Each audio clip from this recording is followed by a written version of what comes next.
Kejari Nusa Tenggara Barat menjebloskan tersangka pelaku pelecehan seksual terhadap lebih dari 15 perempuan berinisial Iwas alias Agus Buntung ke dalam penjara, Kamis 9 Januari 2025. Sebelum kita lanjutkan, bantu subscribe, like, dan share. Terima kasih. Berkas perkara tersangka yang merupakan penyandang disabilitas fisik paraplegi, kedua tangan dianggap telah lengkap dan memiliki bukti yang cukup. Dalam proses penahanan ini, penyidik mengatakan sudah berkoordinasi dengan Komisi Disabilitas Daerah NTB. Kendati demikian, apakah lembaga pemasyarakatan NTB sesuai pernyataan publiknya akan benar-benar menyiapkan aksesibilitas dalam penjara bagi Agus? Pasalnya, penjara seringkali tidak dapat terakses oleh narapidana dengan disabilitas. Di negara-negara Eropa dan Amerika Serikat misalnya, banyak napi pengguna kursi roda yang tidak dapat mengakses toilet di penjara lantaran ukurannya yang tidak dapat mengakomodasi manuver kursi roda. Sehingga banyak dari tahanan itu terpaksa membuang kotoran mereka di lantai tanpa ada yang membantu. Konsekuensinya, napi penyandang disabilitas harus dipindahkan di sel isolasi. Seperti cerita Gregory Allen, seorang tahanan pengguna kursi roda asal Kanada yang harus menjalani hari-harinya di sel isolasi penjara.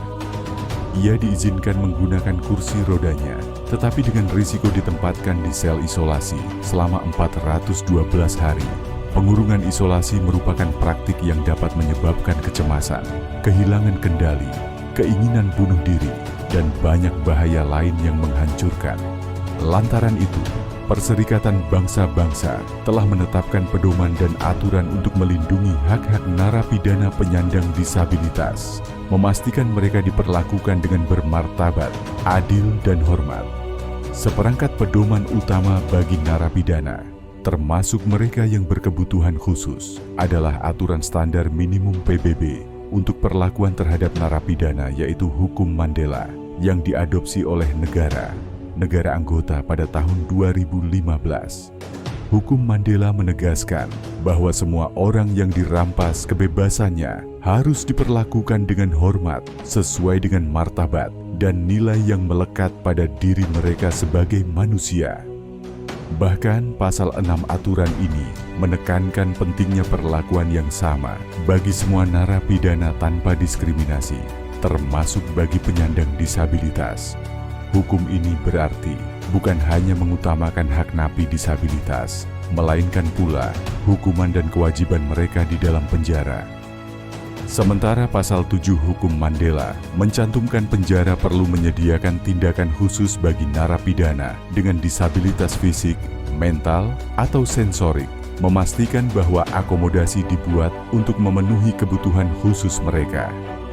Aturan tersebut menyebutkan perlu ada ketersediaan perawatan medis, akses ke rehabilitasi, dan memastikan bahwa individu penyandang disabilitas memiliki akses ke fasilitas yang sesuai dengan kebutuhan mereka.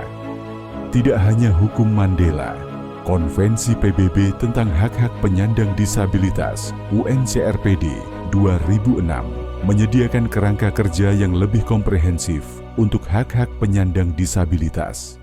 Meskipun CRPD tidak secara khusus difokuskan pada penjara, namun berlaku untuk semua bidang kehidupan publik, termasuk fasilitas penahanan. Penjara harus melakukan penyesuaian yang wajar untuk mengakomodasi narapidana penyandang disabilitas. Ini dapat mencakup penyediaan fasilitas yang dapat diakses, seperti jalur landai, dan memastikan bahwa narapidana penyandang disabilitas memiliki akses terhadap perawatan medis dan rehabilitasi. Sekian, terima kasih.